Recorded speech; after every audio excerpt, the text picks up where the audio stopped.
आप सबको मेरा नमस्कार। आज हम मुंशी प्रेमचंद की प्रसिद्ध कहानी आधार को सुनने जा रहे हैं। आगे बढ़ने से पहले आप इस चैनल को सब्सक्राइब कर लें और बेल आइकन को भी प्रेस कर लें। आधार। सारे गांव में मथुरा का सा गठीला जवान न था। कोई 20 बरस की उम्र थी। मसें भीग रही थीं। गौवें चराता, दूध पीता, कसरत करता, कुश्ती लड़ता था और सारे दिन बांसुरी बजाता हाट में विचरता था। ब्याह हो गया था पर अभी कोई बाल बच्चा न था। घर में कई हल्की खेती थी, कई छोटे बड़े भाई थे। वे सब मिलजुल कर खेती बाड़ी करते थे। मथुरा पर सारे गांव को गर्व था। जब उसे जांघिए, लंगोटे, नाल या मुकदर के लिए रुपए पैसे की जरूरत पड़ती तो तुरंत दे दिए जाते थे। सारे घर की यही अभिलाषा थी कि मथुरा पहलवान हो जाए और अखाड़े में अपने सवाए को पछाड़े। इस लाड़ प्यार से मथुरा जर्रा टर्रा हो गया था। गायें किसी के खेत में पड़ी हैं और आप अखाड़े में दंड लगा रहा है। कोई उलाहना देता तो उसकी त्योरियां बदल जाती। गरज कर कहता, जो मन में आए कर लो, मथुरा तो अखाड़ा छोड़कर हाँकने न जाएंगे। पर उसका डील डॉल देखकर किसी को उससे उलझने की हिम्मत न पड़ती। लोग गम खा जाते। गर्मियों के दिन थे। ताल तलैया सूखी पड़ी थी। जोरों की लू चलने लगी थी। गांव में कहीं से एक सांड आ निकला और गौओं के साथ हो लिया। सारे दिन गौओं के साथ रहता। रात को बस्ती में घुस आता और खूंटों से बंधे बैलों को सींगों से मारता। कभी किसी की गीली दीवार को सींगों से खोद डालता। घर का कूड़ा सींगों से उड़ाता। कई किसानों ने साग भाजी लगा रखी थी। सारे दिन सींचते सींचते मरते थे। यह सांड रात को उन हरे भरे खेतों में पहुंच जाता और खेत का खेत तबाह कर देता। लोग उसे डंडों से मारते, गांव से बाहर भगा आते, लेकिन जरा देर में गायों में पहुंच जाता। किसी की अक्ल काम न करती थी कि इस संकट को कैसे टाला जाए। मथुरा का घर गांव के बीच में था, इसलिए उसके खेतों को सांड से कोई हानि न पहुंचती थी।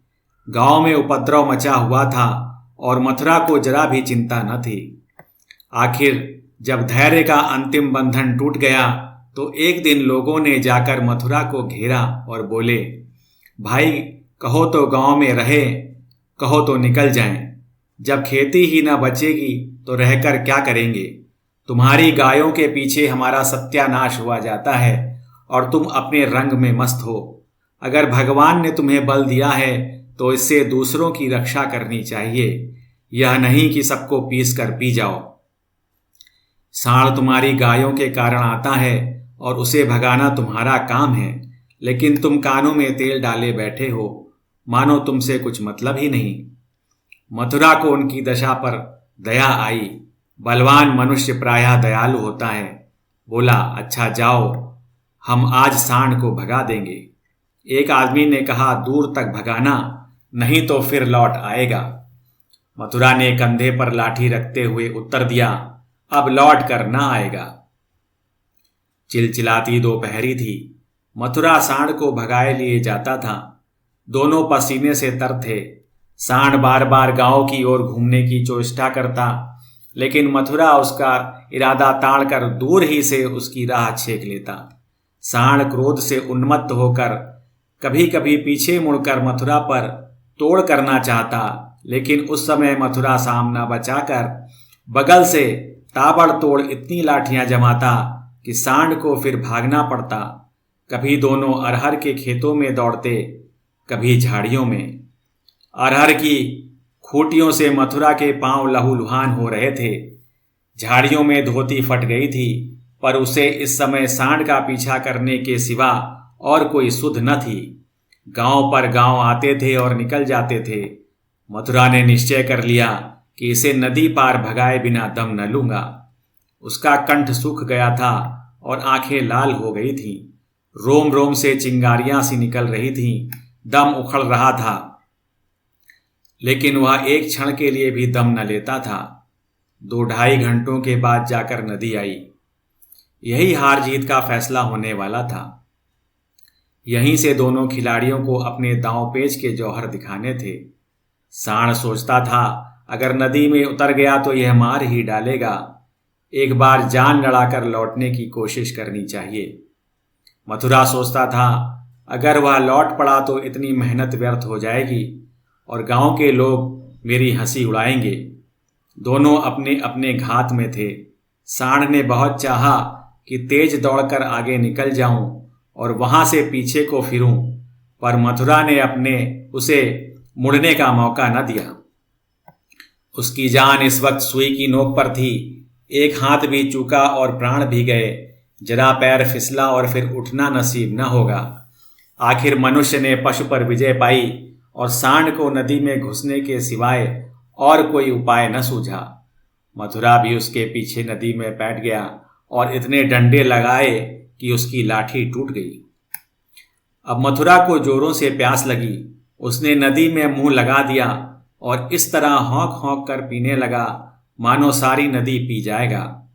उसे अपने जीवन में कभी पानी इतना अच्छा न लगा था और न कभी उसने इतना पानी पिया था।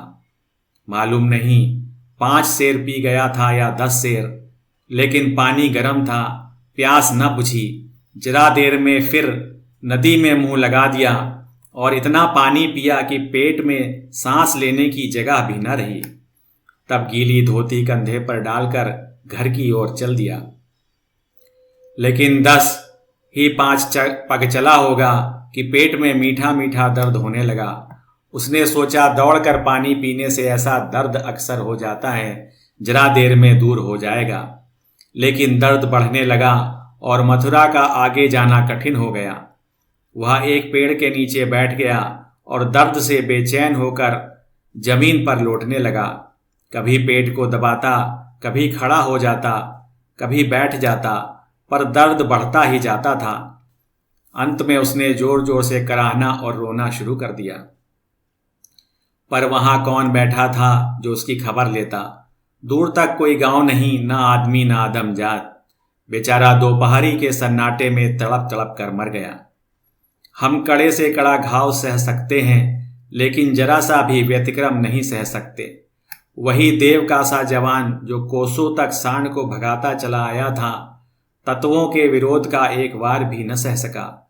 कौन जानता था कि यह दौड़ उसके लिए मौत की दौड़ होगी? कौन जानता था कि मौत ही सांड का रूप धरकर उसे यूं नचा रही है? कौन जानता था कि जल जिसके बिना उसके प्राण होठों पर आ रहे थे, उसके लिए विष का काम करेगा? संध्या समय उसके घर वाले उसे ढूंढते हुए आए। देखा तो वह अनंत विश्राम में मग्न था। 1 महीना गुजर गया। गांव वाले अपने काम धंधे में लगे। घर वालों ने रो धोकर सब्र किया, पर अभागिनी विधवा के आंसू कौन पोंछता? वह हरदम रोती रहती। आंखें चाहे बंद भी हो जाती, पर हृदय नित्य रोता रहता था। इस घर में अब कैसे निर्वाह होगा? किस आधार पर जीऊंगी? अपने लिए जीना या तो महात्माओं को आता है या लंपटों को। अनूपा को यह कला क्या मालूम? उसके लिए तो जीवन का एक आधार चाहिए था, जिसे वह अपना सर्वस्व समझे, जिसके लिए वह जिए, जिस पर वह घमंड करे। घर वालों को यह गवारा न था कि वह कोई दूसरा घर करे। इसमें बदनामी थी। इसके सिवाय ऐसी सुशील, घर के कामों में कुशल, लेन देन के मामलों में इतनी चतुर और रंग रूप की ऐसी सराहनीय स्त्री का किसी दूसरे के घर पड़ जाना ही उन्हें असह्य था। उधर अनूपा के मैके वाले एक जगह बातचीत पक्की कर रहे थे। जब सब बातें तय हो गईं तो एक दिन अनूपा का भाई उसे विदा कराने आ पहुंचा। अब तो घर में खलबली मची। इधर कहा गया हम विदा न करेंगे। भाई ने कहा हम बिना विदा कराए मानेंगे नहीं। गांव के आदमी जमा हो गए। पंचायत होने लगी। यह निश्चय हुआ कि अनूपा पर छोड़ दिया जाए, जो चाहे वह निर्णय ले। यहाँ गांव वालों को विश्वास था कि अनूपा इतनी जल्द दूसरा घर करने को राजी न होगी। 2-4 बार ऐसा कह भी चुकी थी, लेकिन उस वक्त जो पूछा गया तो वह जाने को तैयार थी। आखिर उसकी विदाई का सामान होने लगा। डोली आ गई। गांव भर की स्त्रियां उसे देखने आईं। अनूपा उठकर अपनी सास के पैरों में गिर पड़ी। और हाथ जोड़कर बोली, अम्मा कहा सुना माफ करना। जी में तो था कि इसी घर में पड़ी रहूं, पर भगवान को मंजूर नहीं है। यह कहते कहते उसकी जबान बंद हो गई। सास करुणा से विवल उठी, बोली, बेटी जहां जाओ वहां सुखी रहो। हमारे भाग्य ही फूट गए, नहीं तो क्यों तुम्हें इस घर से जाना पड़ता। भगवान का दिया और सब कुछ है, पर उन्होंने जो नहीं दिया उसमें अपना क्या बस। बस आज तुम्हारा देवर सयाना होता तो बिगड़ी बात बन जाती। तुम्हारे मन में बैठे तो इसी को अपना समझो। पालो पोसो बड़ा हो जाएगा तो सगाई कर दूंगी। यह कहकर उसने अपने सबसे छोटे लड़के वासुदेव से पूछा, क्यों रे, भौजाई से शादी करेगा। वासुदेव की उम्र 5 साल से अधिक न थी। अब कि उसका ब्याह होने वाला था, बातचीत हो चुकी थी। बोला, तब तो दूसरे के घर न जाएगी ना। मां, नहीं, जब तेरे साथ ब्याह हो जाएगी तो क्यों जाएगी। वासुदेव, तब मैं करूंगा। मां, अच्छा उससे पूछ, तुझसे ब्याह करेगी। वासुदेव अनूपा की गोद में जा बैठा और शर्माता हुआ बोला, हमसे ब्याह करोगी। यह कहकर वह हंसने लगा, लेकिन अनूपा की आंखें डबडबा गईं। वासुदेव को छाती से लगाते हुए बोली, अम्मा दिल से कहती हो। सास, भगवान जानते हैं। अनूपा, आज यह मेरे हो गए। सास, हाँ, सारा गांव देख रहा है। अनूपा, तो भैया से कहला भेजो घर जाएं, मैं उनके साथ न जाऊंगी।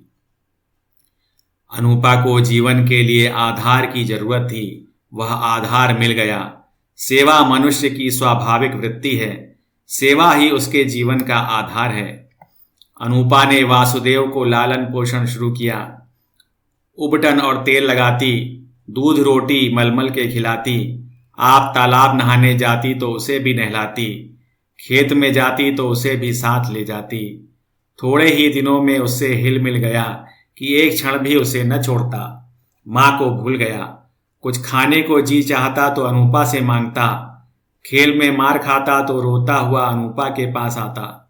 अनूपा ही उसे सुलाती, अनूपा ही जगाती। बीमार हो तो अनूपा ही गोद में लेकर बदलू वैद्य के घर जाती और दवाएं पिलाती। गांव के स्त्री पुरुष उसकी यह प्रेम तपस्या देखते और दांतों उंगली दबाते। पहले विरले ही किसी को उस पर विश्वास था। लोग समझते थे 1-2 साल में उसका जी उब जाएगा और किसी तरफ का रास्ता लेगी। इस दुधमुहे बालक के नाम कब तक बैठी रहेगी। लेकिन यह सारी आशंकाएं निर्मूल निकली। अनूपा को किसी ने अपने व्रत से विचलित होते न देखा। जिस हृदय में सेवा के स्रोत बह रहा हो, स्वाधीन सेवा का, उसमें वासनाओं के लिए कहाँ स्थान।